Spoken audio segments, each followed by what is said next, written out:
hello guys welcome to my channel और आपनलोके केनेके আছে আই হোপ খুব ভাল আছে আর আজি বৰষুণ দি আছে আজি 23 তাৰিখ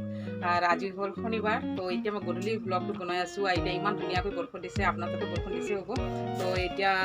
পকৰা খাই আছো আৰু মই ৰেচিপিটো গোটেইটো নেদেখাওঁ কি ডালিলো মই কিটো কোনটো ডালিলো মানে এইটো দেখাম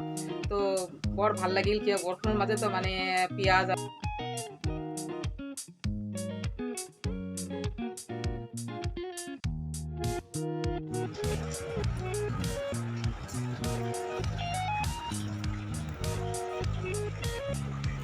তো এতে মই লৈছোঁ আলু দুখন লৈছোঁ দুখন ডাঙৰ ডাঙৰ পিয়াজ লৈছোঁ আৰু কেঁচা জলকীয়া লৈছোঁ বেচন আছে আৰু আছে চাউলৰ গুড়া আছে আৰু মই ভাল কৰি সানি লৈছোঁ নিমখ দিয়ে হালধি গুড়া জলকীয়া গুড়া সব দি খানে আৰু এইটো চাটনিটো হ'ল ধনিয়া পাত আৰু বিলাহী চাটনি আৰু ইয়াতে গৰম গৰম মানে পকৰা ভাজিছোঁ আৰু খাই আছোঁ বৰষুণত বৰ ধুনীয়া লাগিছে বিছনাৰ ওপৰতে খাই আছোঁ বহি খানে আৰু এইটো